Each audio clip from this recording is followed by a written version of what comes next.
Hey fans, it's me Aaron for Comic Show. It's New Comics Now. It's the second week of Villains Month, and I'm going to say something brief about all these books. I am not trying to spoil anything. I'm trying to direct the right reader to the right book. So I'll tell you kind of what it's about, kind of what it comes out of and leads into, so that you would know and have a better idea of whether this is a book that interests you or will enrich your reading experience of DC's books. And then, I'll talk about Marvels and indie stuff too. But thanks for watching. Thanks for watching the long double video last week. It was very encouraging to see that you guys really cared. It was awesome.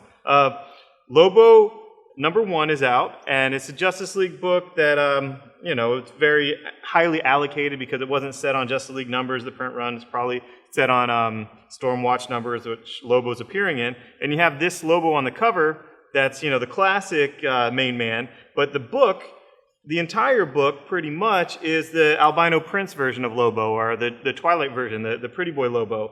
And I actually liked it, even though lipstick Lobo isn't my thing. When I first saw it, I was like, we do need a updated, modernized Lobo that's a hyper-exaggerated kind of sarcastic critique on the extremes of comic culture, which Lobo was back in the 90s. And he's a very relevant character. He could be sort of like Deadpool. He was kind of like Looney Tunes-ish in his ongoing series. But I like this issue. It was fun. I mean, it's kind of like an ultimate version of Lobo. The new writer, Bennett, she's another one of Snyder's proteges, and I dug it. I thought it was pretty violent. I liked the narration. I liked the voice of this Lobo. I just, it got me. I wanted to hate it. I wanted to dislike it, and I liked it. So it has the end question mark. Where is it leading to? Is he going to be in the Justice League? Is he going to have his own title? We know he's going to be in Supergirl for a bit, but, more on that later. I enjoyed it. Maybe you'll like it, but I'm sure the internet, they don't like the design, whatever. Speaking of not liking designs, there's Harley Quinn #1 with the costume that a lot of people didn't like with the New 52. It's very much like the video game costume. The classic costume was just so iconic from the animated series, but this book was great. I loved it. I loved it. Matt Kindt is the man. I love Mind Management. He wrote like 3 books this week. He's crazy. I love that guy. This book is not only a great standalone Harley Quinn book. It starts with right after the meeting with the Society of Supervillains and whatnot, and she doesn't want meetings and planning and different things. She wants chaos. She wants craziness, and then it goes back to her complete origin, more or less, of her growing up and all this stuff of whether she was a therapist who thought she was an inmate or an inmate who thought she was a therapist. Who knows? I really like this book. If you're a Harley Quinn fan, I will say that you will like this book. Matt Kindt very much delivers. The art's great, and it leads right into Suicide Squad 24 of Matt Kindt's run on Suicide Squad, just like Deadshot last week is running into Suicide Squad 24, and it also runs into Forever Evil 2. So that's another big win of the week. I liked it. Riddler #1, some of it's 4 years ago Arkham, some of it's now Gotham, and it is basically tying into the 0 year stuff, and it leads right into the 0 year issue 25 of Batman. I like this Riddler. You get Scott Snyder's take on Riddler in a lot more detail than what we've had, and it's just kind of cool. He doesn't want to be touched. Solitaire is the title of the issue. Ray Fox co-wrote it, and I'm digging it. I like this take on Riddler. It was very fun. Snyder is the man. He's reinventing Riddler, and I'm there for it. Black Manta. This is essentially Tony Bedard, and Jeff Johns did some of the plot, and then Bedard co-plotted and scripted it. And Black Manta is cool. This is leading in not the Aquaman book, which if you read Aquaman 2 weeks ago when it came out, it jumped like 6 months or whatnot. This leads right into Forever Evil 2. So if you're reading Forever Evil and you're anyway interested in Black Manta, get this book because it leads directly into the second part of Forever Evil and gives Manta a new purpose. We read his purpose in Forever Evil 1 of he just wants to kill Aquaman. Well, if Aquaman's dead, which the crime syndicate is saying, then what is his purpose? And that's what this book addresses. And if he was cheated of his life's purpose of killing Aquaman, what is his purpose? So I would recommend that book too. I really liked it, like Tony Bedard. Moving on to more Tony Bedard, he kind of was out of the spotlight for a few months because Green Lantern wrapped and they got all new creative teams and he wasn't really doing much of anything. Well, this Brainiac issue was pretty cool. It's back in the day, past of Brainiac, backstory of Brainiac. I liked it. The sci-fi stuff is very much in Bedard's wheelhouse, going back to his cross-gen days. His Rebels book for DC was my favorite sci-fi DC stuff. And I would like Tony Bedard to just take over all the Superman, sci-fi stuff. Lobdell can be out, Bedard can be in. He is taking over Supergirl, which is featuring Lipstick Lobo. So hopefully he'll make me like Lobo there. And it's a great single issue of Brainiac. I liked it. Don't know where it's going. There's, another kind of like question mark type of thing, like not the end, where's it going to next, whatnot. I like that Tony Bedard's there. I think that he can be a big player in the Superman franchise because he is a great writer who is very heavy on sci-fi, and I like that. Matt Kindt did Solomon Grundy, Earth 2. Yes, he wrote like 3 things this week. It's crazy. But it was cool. If you're reading Earth 2, if you like Solomon Grundy, it's a single-issue story of Solomon Grundy, kind of origin story of him, and it is what it is, and it was good. Matt Kindt can write a great 20-page origin kind of story, and I really enjoyed it. It's easily passable. It doesn't look like it ties into Earth 2. It doesn't look like it ties into Forever Evil, but it was a great single-issue story. If you're getting Earth 2, get it. It's enriching. Zod, #1, Action Comics Zod, is essentially, Batman, Superman. It's written by Greg Pak from the Batman Superman book, and it's all past Krypton stuff. Krypton's still around, Zod stuff, and it was cool. If you like Zod and if you like Superman, if this is a thing of yours in your wheelhouse, get it, because it was well drawn and well written, single issue story of Zod and his never-ending battle to protect Krypton by any means necessary. I mean, I guess he's Krypton's Malcolm X, but it was a fun single issue. Reverse Flash #1, it's all about the West, not Wally West, but Daniel West, his dad, Iris West, Reverse Flash, all that stuff, and it leads directly into the next issue of Flash. So if you're reading Flash and you don't get this, it's going to be very jarring for you. But if you don't read Flash and you want to read this, it'll be a single issue story about Reverse Flash that, I don't know, maybe you won't care. But if you are reading Flash, by all means get it. Seriously. Mongol, this is Starlin. Now, the art's by Howard Porter, who I dig his art. I dig his art on Green Lantern stuff. I dig his art on sci-fi stuff. I think he's taken over Justice League 3000.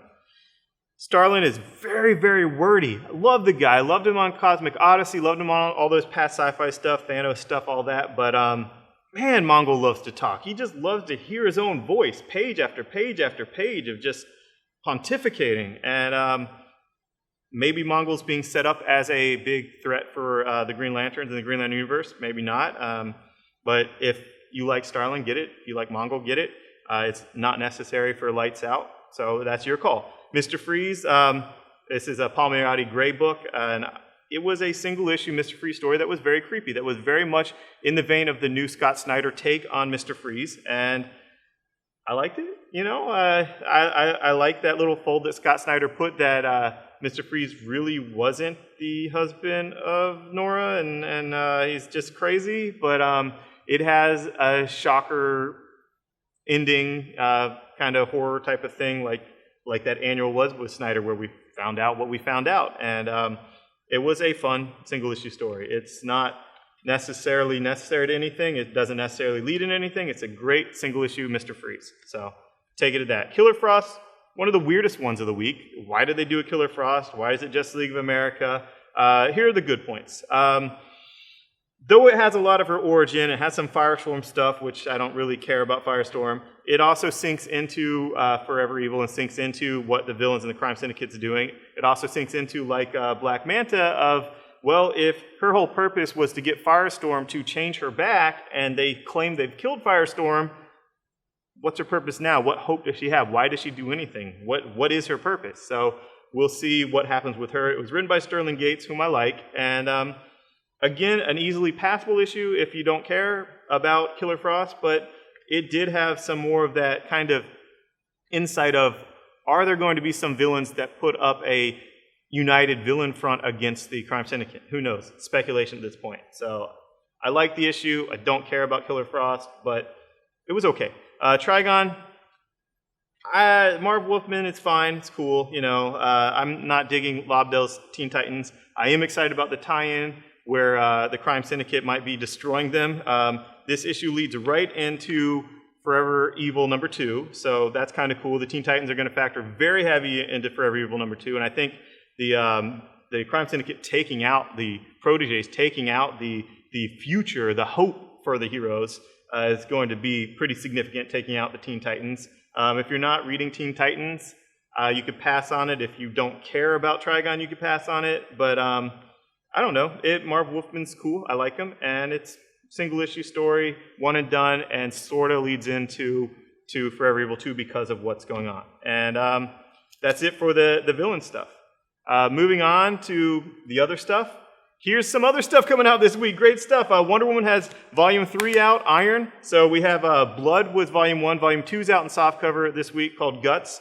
And Iron's Volume 3. I love this Wonder Woman. It's the only time I've ever truly loved Wonder Woman. She's so awesome now. Like the whole, like, all the gods are kind of like the Endless from Sandman. They all have their own unique look, their own unique, like, crazy abilities, and it just feels so cool. And Cliff Chiang's art is so perfect for this, and I'm digging this. I never got the, like, I'm going to come to man's world to preach peace through violence. I never got that, but I like this. This is fun, and the issue 23 of Wonder Woman just ended this whole super arc, which I guess will be Volume 4 when that comes out, and it ended it so well. It was so insanely good, so much payoff with the end of that super arc, and it just was like a perfect 10 out of 10 issue, and I freaking love this Wonder Woman. So it's out. Try it.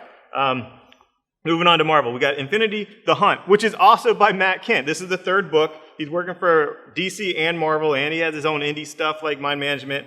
This is Contest of Champions. It's essentially like Avengers Arena if it was done with the rulers, the people that run the schools in mind. It's the Avengers Initiative and the Future Foundation, the Jean Grey School, the Braddock School, the Wandakin Academy. It's like all these different schools that teach young kid heroes or young kids with powers, and they're all going to have a contest, stage fight. And then Infinity happens. So it was cool. I enjoyed it. I liked it. I liked the artist. I liked Matt Kindt. It was where Avengers Arena is, kind of Hunger Games, kind of Battle Royale, kind of like Lord of the Flies, whatever. This is an actual thing of, like teenagers do have contests. They do have sports stuff. They do have like math games and linguistics and all that. And though that is all relevant and cool, it's not that interesting to me. But you throw Infinity in and the end of the world, and it was awesome. So I enjoyed it. Mighty Avengers, you can see this is a all-minority team. I don't know if you remember the Adult Swim cartoon show, short-lived, called Minority Team. It was cool. It was cool. All the heroes went off into space. All the Avengers. Earth has no Avengers. They're all in space. This was said by Thanos in Infinity War. And now Mighty Avengers is Infinity tie-in because these are the heroes left in New York that just happen to kind of all be minority characters. And they are taking on one of the generals of Thanos. And it was pretty fun. It was pretty cool. This writer, he had some weird stuff to say about the Avengers that was on Bleeding Cool. It's kind of funny, but this issue was cool. I like the Power Man, the young Power Man and Luke Cage dynamic of the older, wiser guy and the brash, reckless guy. I like the Superior Spidey in there interacting with them, and this new Spider hero who I'm assuming is Blue Marvel because he's on the cover issue 3, but that's not a spoiler because it's not actually revealed in this issue. He's just on the cover of issue 3, and he's like a Ronin-esque character, like who's under the mask? I liked it. I like this book. It doesn't rely on the crutch of being a predominantly or all-minority team, the same way that Brian Wood's X-Men all-women team doesn't ride on that crutch. It's just a team that happens to be like that, and that's mainly what the camera's on. Those are the main protagonists, and told a good story. I enjoyed it. I like these new things coming out of Infinity. We got the Infinity tie-in, Avengers 19. This is the team that Carol got captured, and them as Prisoners of War. And I've already read Infinity 3 on the Marvel Retailer site, and I just love how these books lead right into it. Hickman's books of Avengers and New Avengers leading right into, out of the last Infinity and into the next Infinity seamlessly. Freaking love it. Hickman is the man. And Battle Atom Part 3, you got Jean Grey and Cyclops on the run, and you have all the X-Men taking sides, the past, present, and future X-Men all kind of just at odds with each other, and it's free will and time travel. Free will and the space-time continuum. Like, cool. I'm really digging it. I read 2 parts ahead in this on the retailer site, and it's just a fast-paced, fun, sci-fi, time travel, X-Men romp that I'm digging. Moving on to the biggest thing of the week, Hickman, East of West, Volume 1. This is the first 5 issues of his book for just $10. And locally, I'm going to sell it money back guarantee. I love this book. It's so crazy awesome. It's this apocalyptic future of America's divided into all these different nation states, and they're all kind of warring against each other. And there's the message, the bad news instead of the good news of the end of the world. And it's pieces of different things, pieces of Christianity, pieces of communist stuff, and just pieces of different mysticism all put together. And it's another thing that's sort of hard to explain because I could go on and on and on and then like spoil details. The 4 Horsemen of Apocalypse is the end of the world. It's awesome. But I'd rather just give a money back guarantee, and hopefully people will thank me after they try it. Kick-Ass 3, wow. I like seeing Kick-Ass actually being the man. Hit Girl's in jail, and Kick-Ass actually put together a plan, practiced, and was, in essence, Hit Girl. He was badass. You saw him being trained by Hit Girl in the Hit Girl mini, and here he is putting that training into action, and it was just so cool to see that it's not amateur hour anymore for him. I loved amateur hour. That was fun. It's not amateur hour anymore, and that's even more fun. Lock and Key. This is the final 2. This is part 1, Alpha and Omega.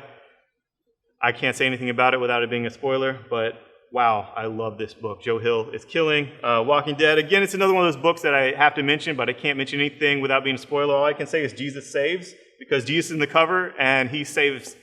Yeah, so not really a spoiler. Jesus comes, and you see him on the cover, and he saves. It was awesome. Eternal Warrior. You guys know I love Valiant. Art's great. It's Greg Pak from Batman, Superman, and Planet Hulk that you like.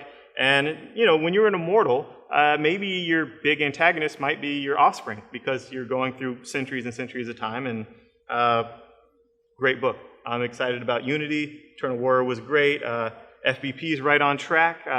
Title change from Collider. Love the art. Love the design sense, the color scheme. Love everything about this book and the crazy physics stuffs and this event coming, the singularity,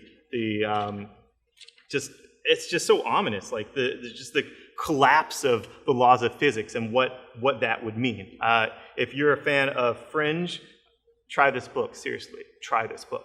And finally, Sons of Anarchy, no brainer. If you're a fan of Sons of Anarchy, get this book. Boom does a great job. Christopher Golden is amazing at adaptations, and I liked it. I like what Boom's doing, just right in line with like their RoboCop from a month ago and issue 2's this week of RoboCop. Just such great adaptation. They are not phoning it in. This is why they're winning some things instead of IDW, because they just have a great pitch and a great respect for the properties. And wow, great week for comics, craziness.